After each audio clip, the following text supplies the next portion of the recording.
Good morning, young women, and young men. Hello out there. Glad to see you guys with us. Let us know if you can hear and see us clearly. Good Sunday morning to you guys. Good Sunday Oh, it morning look to like a you guys. good audience Yeah, today. everybody's in. Gave them time to get in here. Everybody here Yeah, today. let's see who's here today. There's my sister, my brother-in-law. Hey, y'all. Hey, Hey, Vern Vern. they ain't here, are they? There's Dee Dee and George. Mo George And Jr., CJ. JC. Says he's going to be moving next week. All right, young man. Okay. Moving forward. Hey, Pastor Norman. Norman J. And there's Jill. Hope things was well with you the last Yeah, I Norman hope J things with the went family with and all the rest of them. what you call him? The family. You said on J. Yeah. On J. J. CJ. I call him Well, we were talking to JC. Pastor Norman. G say Norman. I call him Norman J. Hickbar. Yeah. Anyway, hello Jill. Hello Edith and Sandra. Edith.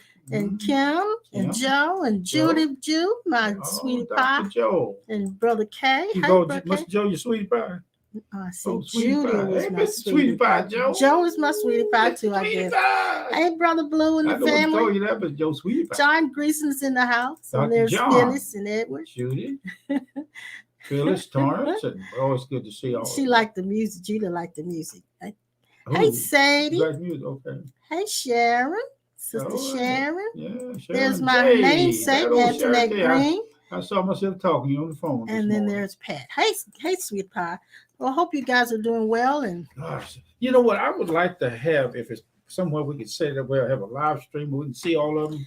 okay, baby, we'll do that as Okay. soon You as just we relax a little bit now. You okay? I am. You requesting something before Yeah. we even get started. Well, I come in the house running. Yeah, I know you do. Oh yeah. Yeah. Okay. Well, let's do our affirmation today, or meditation, or what do you want to call it? Affirmation, meditation. There you go. I hope you can see that. Let's see. Simulation. I hope you can see that. It's not real clear for me, but I'm going to do it. Education. Yeah. So, you ready now? I'm ready. You're not going to get busy while I'm getting ready to do this, are you? Yeah. I okay. will. You sure will. So Snipes, you heard what I said. I'm gonna be busy. Thank you, Kim. She's letting us know that this. Yes, thank you guys for letting us know that you can hear and see us. Appreciate it. Virginia. All right. I want you to clear your mind, clear your hearts, and I want you to repeat after me.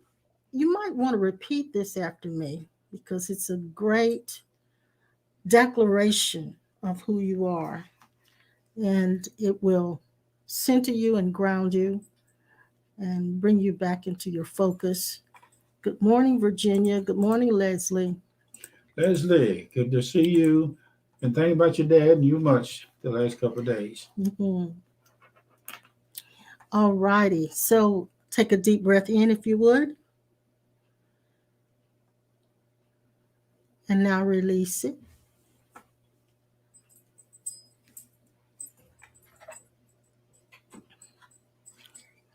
And take another deep breath in and release it.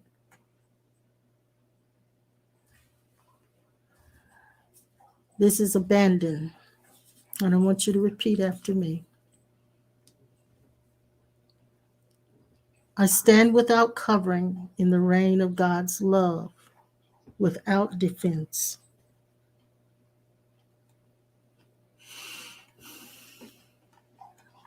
I am experiencing absolute acceptance and freedom from having to perform.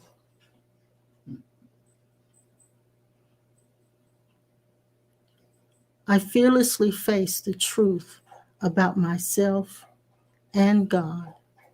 Mm.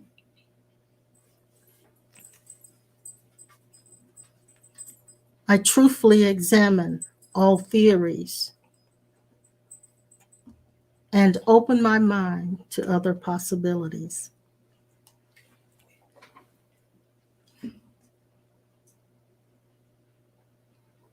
My eye is single, and the lens of conditioning is being removed.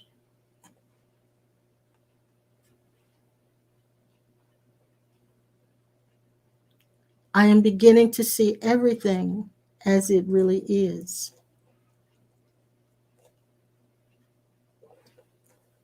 Without the filter of human perception.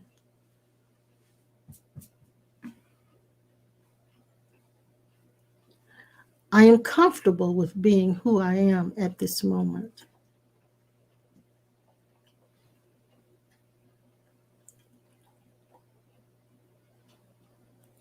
I am experiencing the peace that goes beyond my mind.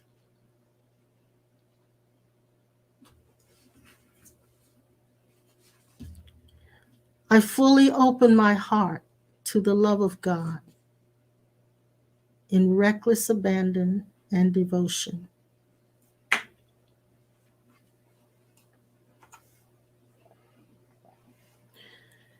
I have found grace to endure and accept what is without complaining.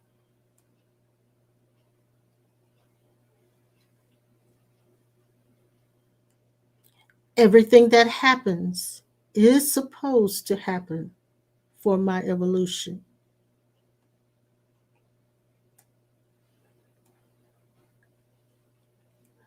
All that I need flows to me from the abundance of the universe.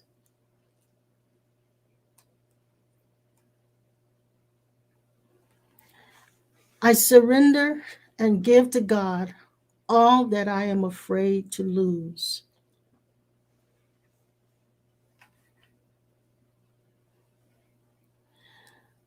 There is no thing that is hopeless, for there is an abundance of mercy for everyone.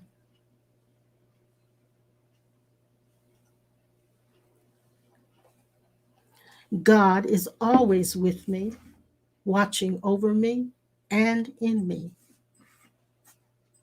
I have no need of evidence.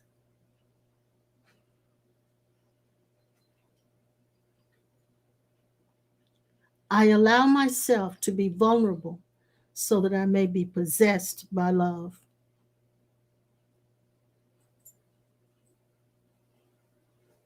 I am filled with the consciousness of Christ.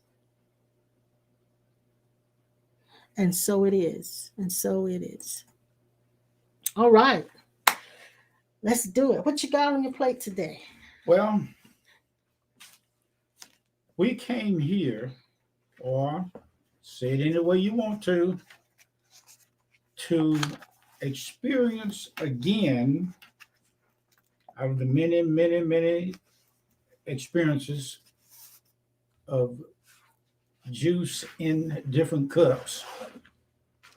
What it is like again for God to be set free from the prison of separation or the prison of being caught in.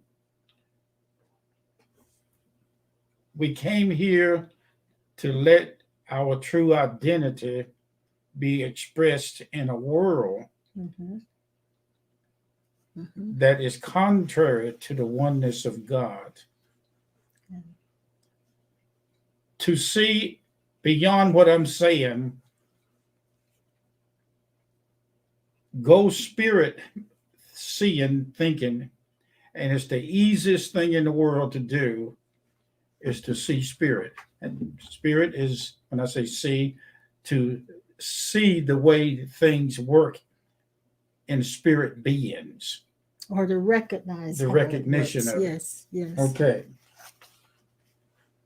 We are the knowings, knowledge of God in the eternal self. Before you move on, say that again. We are the knowings of God in this dimension and have always been the eternal knowings of God in all dimensions. Now, before you're going to read all your list, I want to read something to add to what you're saying. I'll take to add to what you're saying, and this again is coming from this book. introduced it, I think, on impromptu. It's a good one. I got to say what I'm Go ahead and say it. We are the unchanging juice in God's cup. Okay, sounds good. Okay, go ahead. This book I introduced on Thursday, I think it was, is by Stephen Mitchell. It's called The Gospel According to Jesus. And it's a new translation and guide to the essential teachings that Jesus gave. And it's a very good book. We've had it for a while, but I've been going back to it and referencing it. But I want to read this passage to you. He says, we can use different metaphors to describe the experience that changed Jesus. By the way, Jesus had to go through changes because of his upbringing.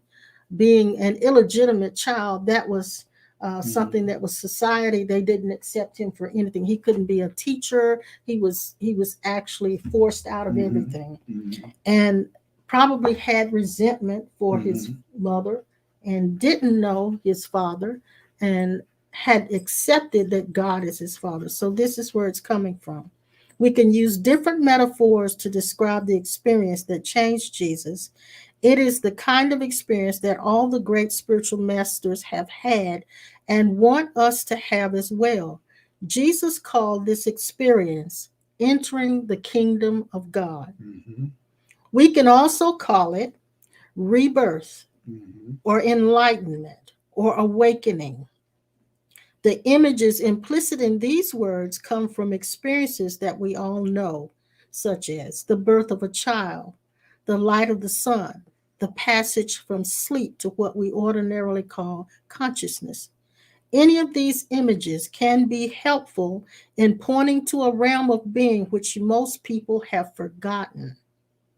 It's like being born into true life, or like the sun streaming into a room that has remained dark for a long time, or like waking up from a dream, or as Jesus must have felt, like returning home to the Father.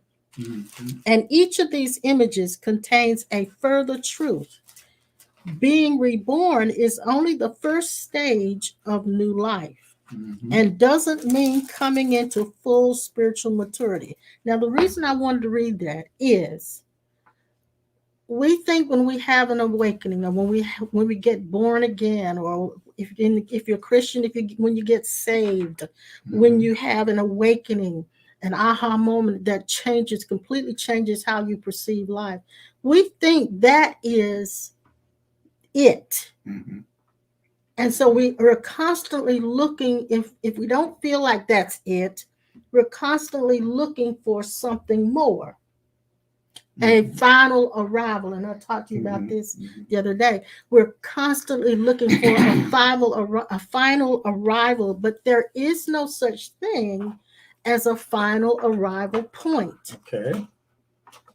There is nothing to get to. Excuse me. Nothing to get to. So he says here that doesn't mean coming into full spiritual maturity. So once you have a rebirth, once you have an awakening, once you have an enlightenment, those are simply the doorways.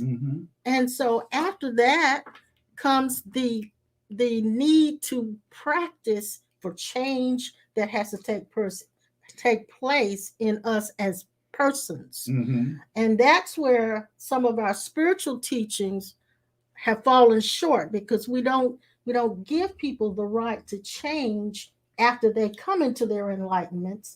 They don't realize that this is just the journey, and the journey never ends. That's the point. The journey never ends. But that tells me what I wrote in my notes. We are the maps of God unto itself, and the lines in our hands is the story of some of the incarnations that we made. And a lot of people get it all crossed up with these lines and then our feet. But that's what the palmists are reading. All of the different things we've gone through in lifetimes. The ability of those people who operate in what the church has banned from the scriptures is coming through the same portals. We say, well, that comes from God. But when you understand the breakdown of spirit communication, remember I told you guys it's like your hands fitting in kid gloves. Mm-hmm. Spirit infuses itself and has always infused itself in incarnation with whatever it is in, and whatever it is contained in takes on the odor, the fragrance, and the smell, the character, the traits, and the beingness of whatever that is in the glove. Yes, yes. I could stop right there. It's kind of like the pewter cups. Yeah, that you have. I used to. Yeah. Any of you ever had a pewter cup? You know what it does. It's a type of metal. When you put anything in it, they recommend that you put only the drink you really like in that cup and not mix a lot of different drinks, because the pewter sucks up. That's right. The actual flavor of that drink. Yes. It's like you take a watermelon and a honeydew, and put it side by side. The osmosis at night, and they'll take on. One will draw the color and the fragrance of the other. We watched it happen. Yeah, we saw it. Yeah, we watched it happen. What is so amazing about this is that as you allow the freedom of your true identity, which is God allowing himself and his true identity as us, it's not so much that we get into an argument that I'm God, you God, and all that. It's the fact that from his side, rebounding back to us, it makes a statement about like this. He said, for by him, our true identity, we were all things created that are in heaven and that are in the earth, visible and invisible, whether they be thrones, dominions, or principalities. Now, I don't always talk about principalities. Don't mean a group of mean, evil, dark spirits. Right, I mean principality, mean a particular group of beings. Or it could mean the presidents, the kings, the dignitaries. Thrones and dominion and principalities or powers. All things were created by him and for us, him. And there's another scripture that says, by him all things consist. Yep. Everything's held together. Cool. Now, of course, take a deep breath. And I'm sure all the list that we have here of all of you guys is the pure list of God. Yeah. The pure list and pure isness. It took 50 years or more for us to realize that there is a part of us that looks just like God. There is a part of us that looks for God, being himself. There is a part of us that reflects itself back to itself when we look in the mirror. In the mirror, we are looking at God's transference of energy. If God would ask you, who is that in the mirror, you would say me. But if you go spirit, which is very easy. If you go beyond the outer appearance. Finite, the finite body. So this morning, I want to share with you some of the things that I wrote in my notes just recently, just right in the front room. Well, I want you to do it. Of why. Of why let's do it. Of why, before we go take an examination like a colonoscopy, they tell us to, at 12 o'clock, after 12, don't eat anything, and you can drink water. Sometimes they may take you normal medication, but at the same time, they tell us to come in empty. Yeah. And I was looking this morning, and I was just sitting there, and it started talking to me when I see it, spirit. Yeah. And I'm not talking about spooky spirit. I understand. Okay, I know you do, but I'm just saying it for part of our format. He was talking to me about the body memory. And he was saying he gave us the body of memory. He built into the body the memories of every or the last evolution that we were in. Incarnation. Because under each ending, so forth, if it is an ending and a starting, that means that even the evolution is questionable in the sense of being eternal or not. And the reason why I said it like that, to me, he said, is because in in every incarnation, yeah. there will always be the illusion of leaving one, going to the other. Yeah, but then that's what I mean when I said the journey never ends, because it's not. We call it endless journey. It's not starting at one point and ending at another. It's infinity. Right. Mm-hmm. It's an eternal movement, an eternal moving forward. It's not, I'm here and I'm going to get there. I'm sitting here right now. The wife is talking and we're talking to you guys. I can feel the presence around us in this room, the lifespan of at least 10 evolutions that all of us met in, went through, and had to go through certain things. I can feel the angelic knowing presence here in the room with us, speaking and around all of you. Leslie, I'm still seeing all this week, I'm seeing 3 angels and your mother standing at the bed or beside your dad. That does not mean anything good or bad. It is just what it is. I'm seeing this, and I can feel the presence of it in the room with us now in oneness. One lady had a near-death experience, and she said that Jesus asked her a question about herself looking in the mirror, and she didn't know what to think about it when he told her who he was. And he asked her, "Who do you think you are?" So she wanted to tell him that it was her, but he showed her that who she was seeing in the mirror was him. Mm-hmm. Now, in order to say that he is us, you must surrender the physical anatomy prison of the ego. That's what I wanted to say. Yeah. And I want to say this in addition to what you're saying. We had this a misconception that once we have an enlightenment or reborn or we awaken, that we can just make a switch, hit the switch, and everything that we've been through all our lives is going to someday be gone. Yeah. But it doesn't really leave. It has to be integrated into that you are, without resistance, without resentment, without hating it. Yeah. It has to be integrated. And it's like, you remember when we were first coming into the church and they would tell us that God won't come into an unclean temple. And you were talking about it with the colonoscopy. You got to clean out, you got to clean up and all of this, thinking that God couldn't deal with that. Yeah. God couldn't deal with all of the mess, but God can and does deal with all of the mess. And it doesn't have to leave for God to still be God in you. Thank you. And that's what I've been hearing. That's the point I want to make. And then it says here, I want to read just a little bit more. Being reborn is only the first stage of a new life and doesn't mean coming into full spiritual maturity. The infant has a lot of growing up to do before it is self-sufficient. Awakening doesn't necessarily mean arriving at full consciousness. The dreams are gone, but we may still be sleepy and not truly alert.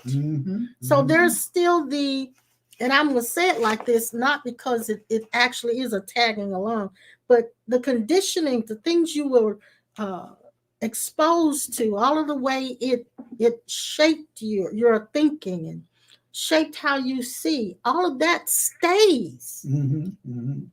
And you don't remove it, you live above it, but you know that it's there. And it's like the personality eventually has to come around to the awakening. Now you're talking. We are the unchanging juice, knowledge of God. When I mentioned about the colonoscopy, they said they want you to clean out. Your colon need to be cleared out of certain debris and conditions. I almost got over into finding out some of the ways this morning to remove the physical body, to remove the trauma from the physical body that is lodged in different areas of the physical body. The memory of it. The memory of it is called the black box. Yeah. And the black box is there to be used in the end of every evolution to have what is called the past life review. Or everybody may not go through that. And there, if there is a past life review, like you said, everyone. If it is, yeah. But there is now in your present current life, there's a review. That's right. That's right. The greatest vision you could ever have, and what Jesus told the lady had the near-death experience, is that you see him, and she wanted to see him more and more, so he showed her himself. And he went back to said to her, he asked her, this man that you meet, or this guy that you work with, or these people you see in the grocery store, who are they? Yeah. And she said she wondered why he would ask that. And he told her who they were. He said, they me. But now the me that he's talking about, the him that he's talking about, is all those people that got murdering in them, suicide, hate, all that stuff. And what it is, it's just a recognition that God is all. And it's without deciding he's there because of this, or he's not there because of that. That's right. Now here we go again. We're going against popular demand. Yeah. Of people who said God ain't in him. The determination of what God is and what God is not by the human mind is completely distorted. Every time you did something when you were little and you got your butt beat with a drop cord, and you got beat with it so many times that every time you walk past the wall socket, now you jump.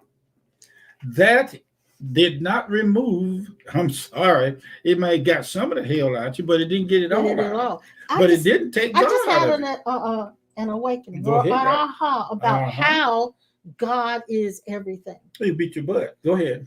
Okay, let's just take for an example, and I hope this resonates with you. But let's just take this for an example.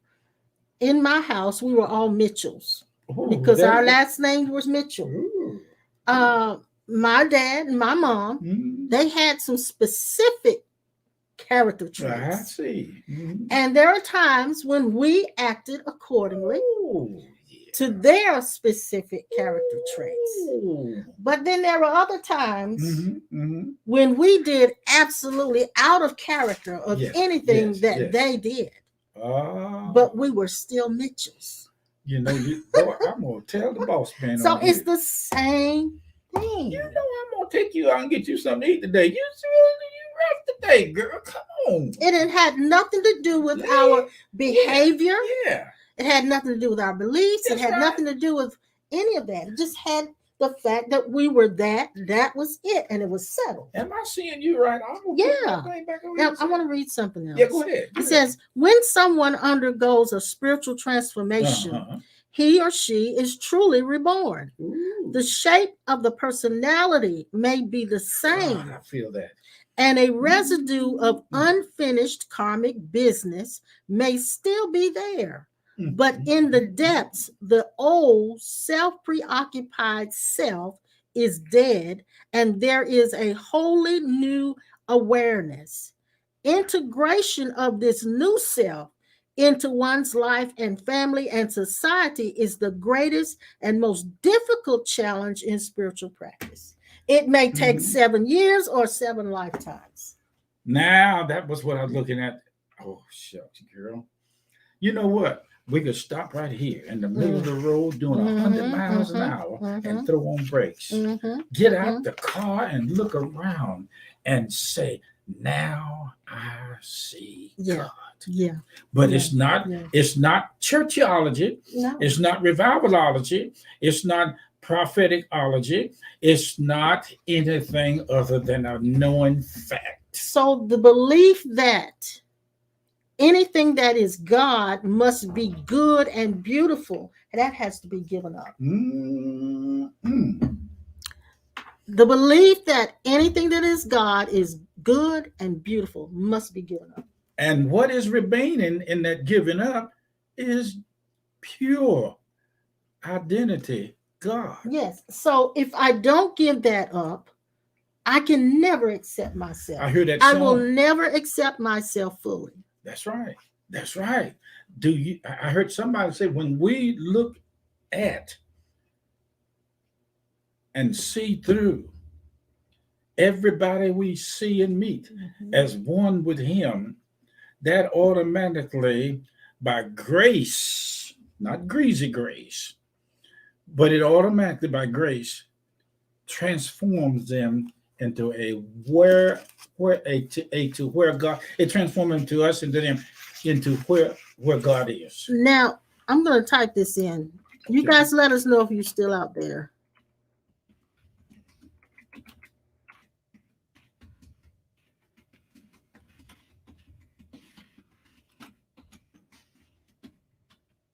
Okay. Mm-hmm.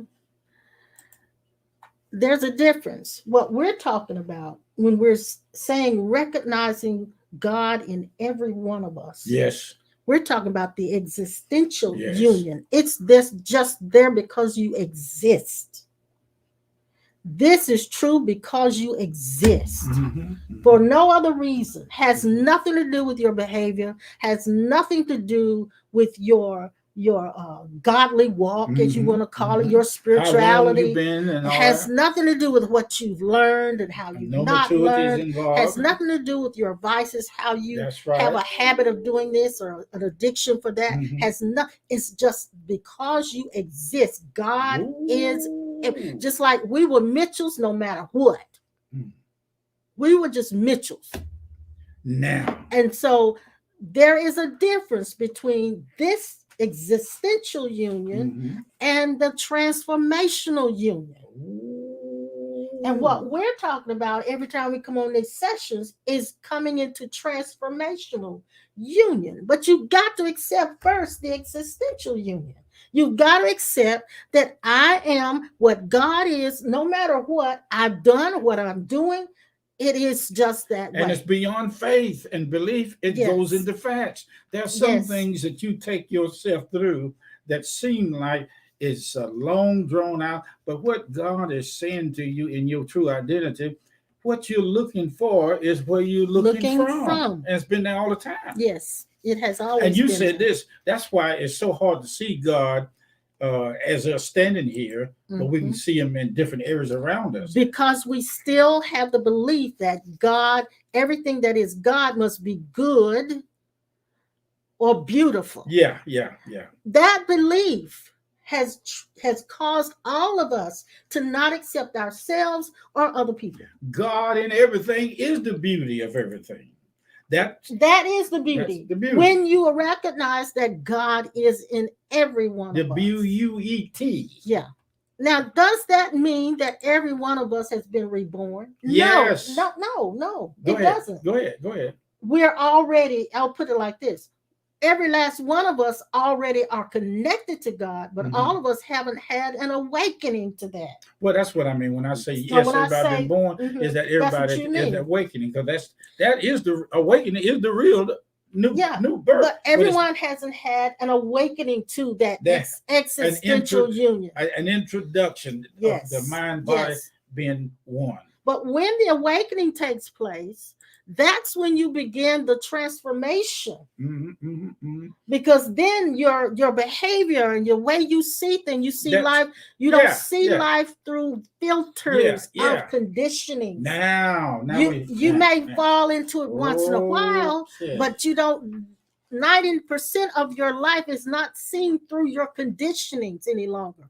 That's called transformational union. That's right. Okay. All right. So here we are. We're in a position of now, as a higher self, bringing our person or personality into the awakening experience. Yes. I went to the doctor and I said, I want you to fix my glasses so when I'm out in the sun, that it will transcend or change. Mm-hmm, There's a word they call that. Yeah. I had it right on the tip of my tongue, and it just went. Yeah. But anyway, I said I want them. I want this to be darker when it's light, and switch back.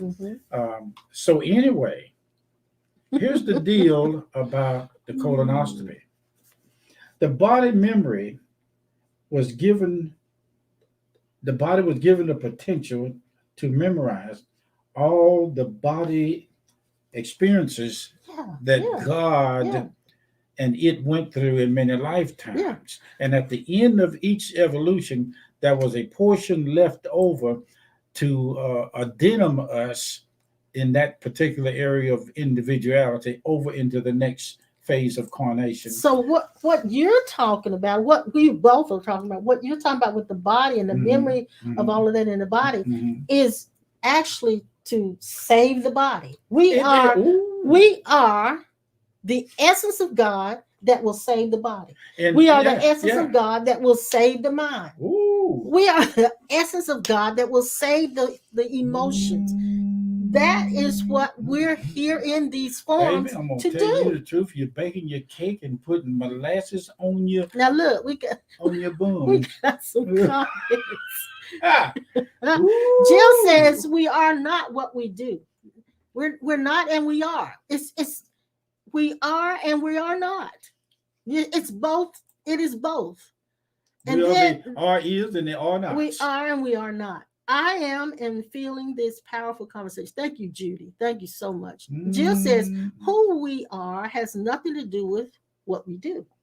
That's right. It never changes. That's the point. Okay. It never changes. What we do doesn't change the existential union. The fact that we're connected to God, the fact that God is here as us, regardless of what we're doing or what we haven't done. All bodies are members of the same kingdom. Yes. Now, Pastor Norman's asking, so is the transformational union the process of awakening to the reality of who we are? The reality of who we are, coming into that understanding, is just accepting the existential union. That is, I know I'm one with God. I know that there is God in this form. I know that God is here. That is understood. But then there must be an integration of me as that one that now sees clearly, which I will call the higher self, the pure self, the true self, whatever you want to call it, the eternal self. That self with a capital S is who we are. And that self is responsible for bringing everything into transformation. Which makes your physical body, our physical body, is the Christ body. Now listen to this.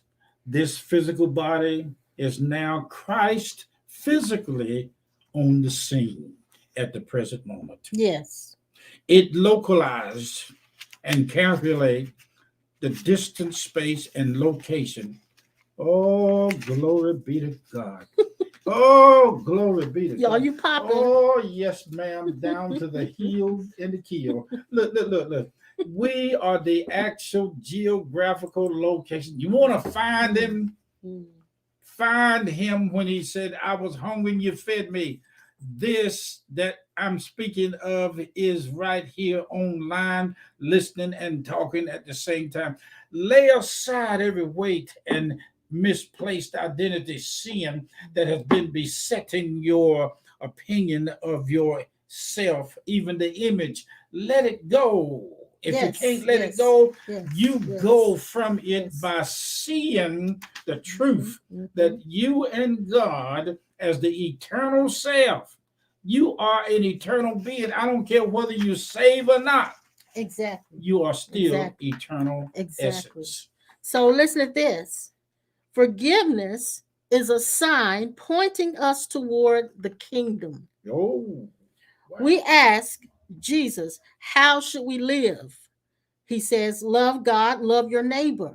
And then we ask, what is that like? He says, let go. Letting go of an offense means letting go of the self that is offended. That's what it means when it says, if any man follow me, let him deny. Yes.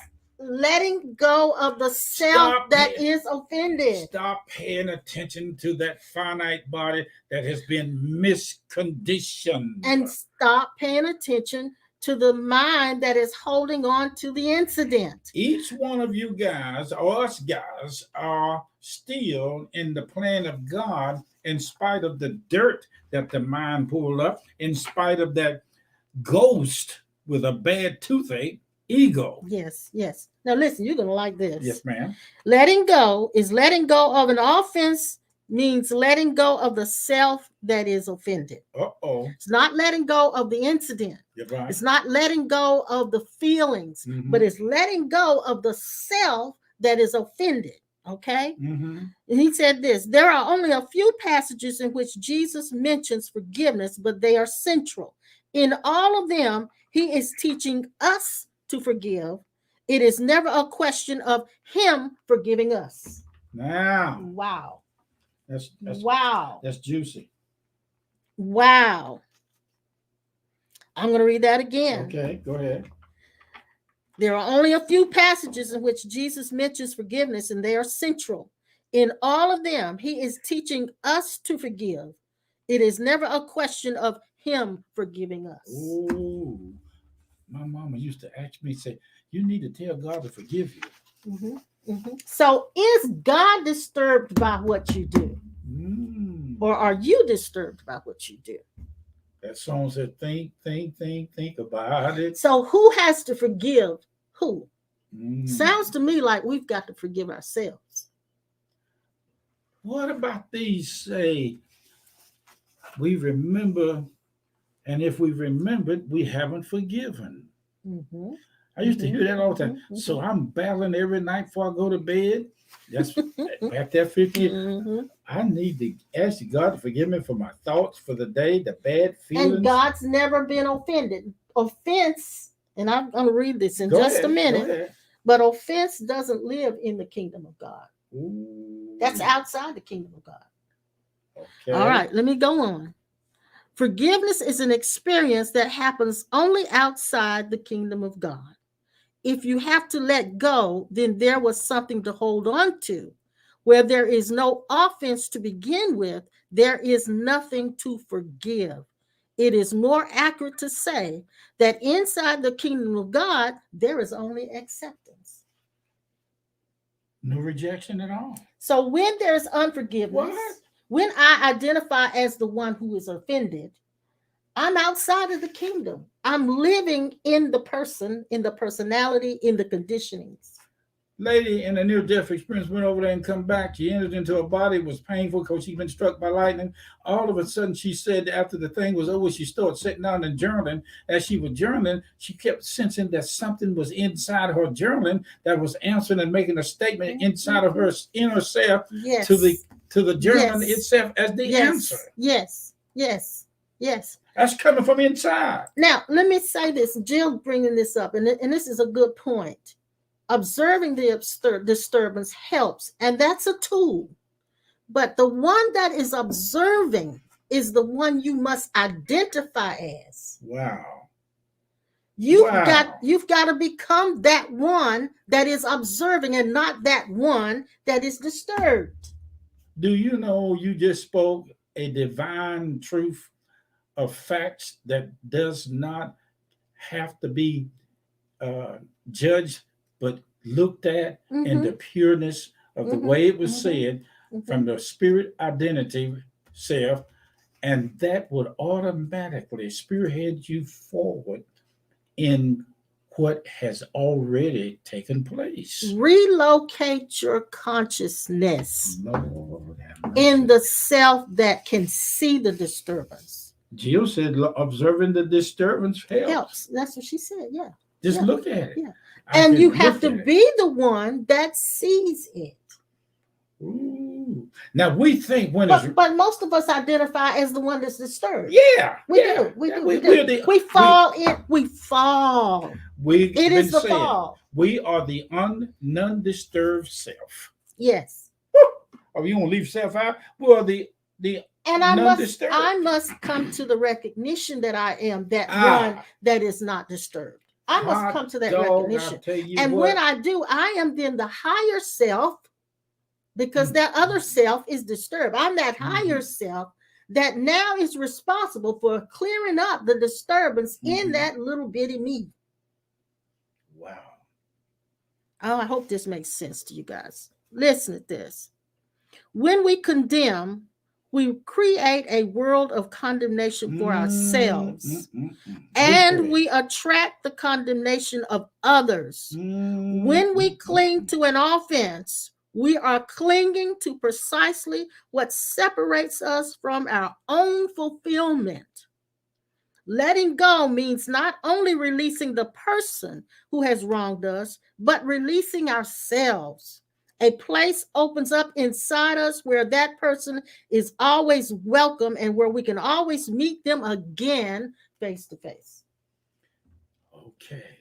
That's good. Everything that our body and mind experience, God is there experiencing it also.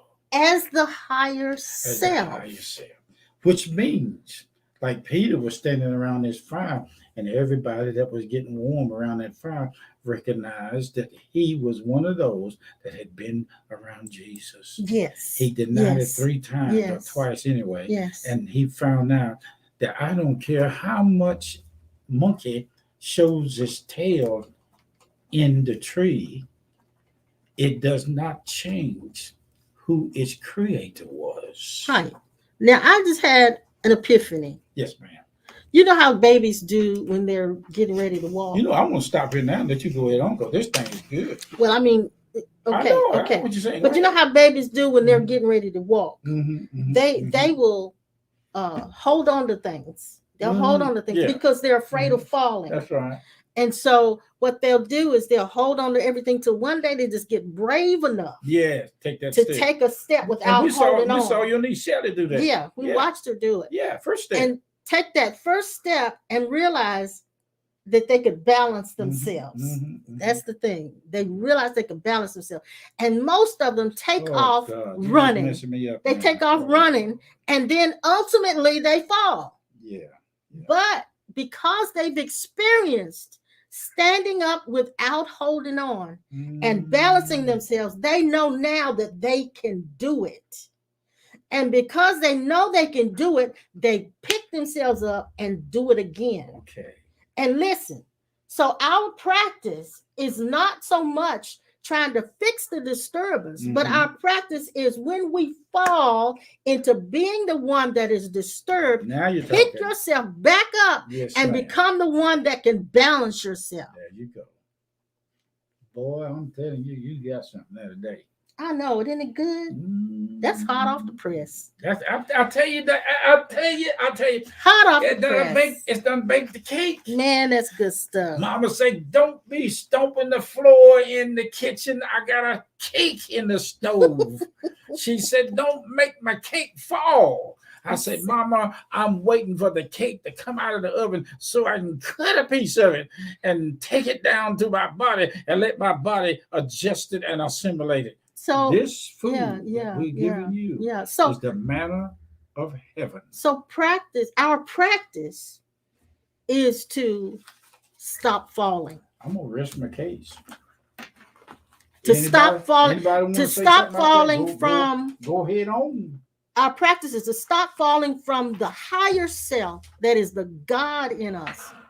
Now into that person that is full of all kinds of stuff and mess.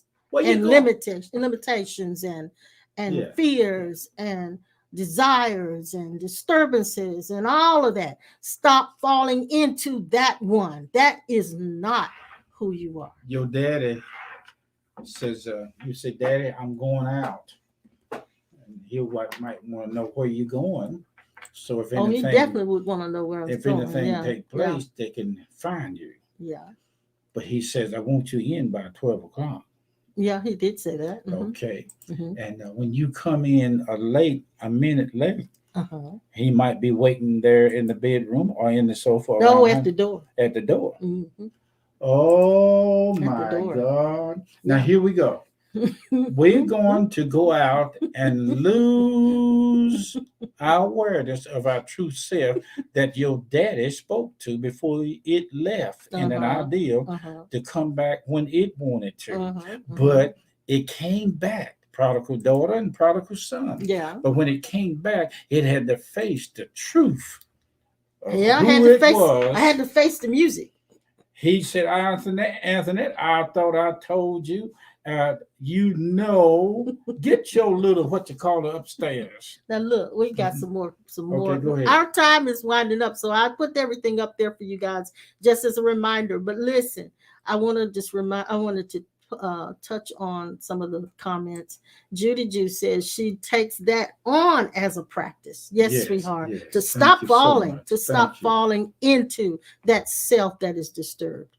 And forgiveness is actually letting go of being the self that's disturbed. Sandra said this Yes, too, go ahead. sweetie. She said, I recently came to that place where I forgave and released someone. Then I forgave myself for feeling like I was responsible. Now I'm free. Yes, that's it. That's it, sweetie. That's the practice. That's the practice. Mhm. And you're actually saving the little me. Yeah. You're saving the little self. You're saving the personality. You're saving. And now once that's done, if there's an integration that takes place where now it is usable by the presence of God. It's usable. There are some things in a marriage you don't discuss. Well, yeah. There are some things They're in this not. walk of union with Christ that you don't allow, even though the conversation may be a thought. Mm-hmm. You don't allow that thought to dominate you to the degree that it make you leave your home identity. You carry with you the respect and the integrity that you're made out of in your Christ pure self. And you don't worry about it. Listen, you don't worry about going in the stores and different places where there's a fragrance and a smell of an odor that gets into the clothes. You understand now that you can go to the liquor store, the moonshine house, because you done relocated yourself in. That's it. Relocate. You have relocated yourself in a fixed consciousness awareness that, hey, look, because consciousness can float. That's right. Consciousness can rotate. That's consciousness can be wherever it chooses to be. Mm-hmm. You can choose not to be the one that's disturbed. That song says, I'm one of his own. I'm one of his own. I surrender my life to him, never to be alone. I used to go to church and testify, wondered if I had a home on high. I'm going to tell everybody, going to tell it, I'm one of his own. Woo-hoo! We don't know the words to it. We're going to hit the road now, girl. We're going to hit the road. We don't know the words. We're going to burn the river. We're going to turn our reverse out going forward. Oh. Somebody said to me, the Reverend said, do you take your Jeep on the off-road? I said, no. Absolutely I said, it costs too much to fix it after you take it. Even though it does look like it's been off-road because it's muddy. Don't you tell everybody that. But anyway, it rides better with the mud on it. So here it is.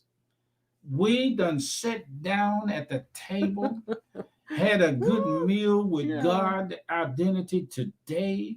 Yes. The chicken and the iced potatoes and the green beans. You're hungry. I'm going to go don't worry about it. In the kitchen and cook. Yeah, that's all right. I'm good. Mm. I want you guys to know that we are eating at the Master's table. We are.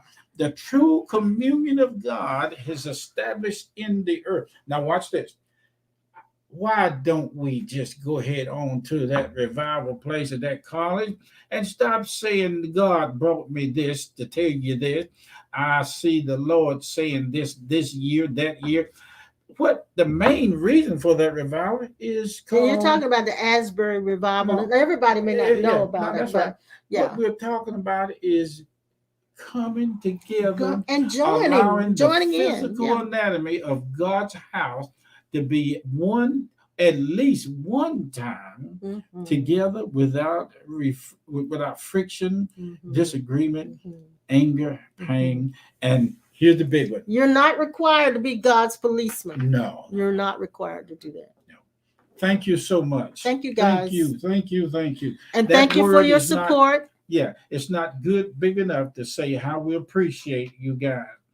I still say that because of you guys, financially, we are still here online because you have helped us in the business of Cornerstone Life Center, and you helping me and the wife personally by sending through this site the financial assistance for us to keep the lights on, keep the food going. I mean, this is all God working through all of you guys. I'm going to give you credit now. I'm going to give you credit where it's due. And it's due.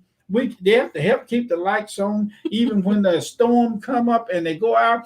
Your money is helping us keep them on to where when the storm is over, the lights automatically come back on. I'm thinking we need to come up with another cause for them to give.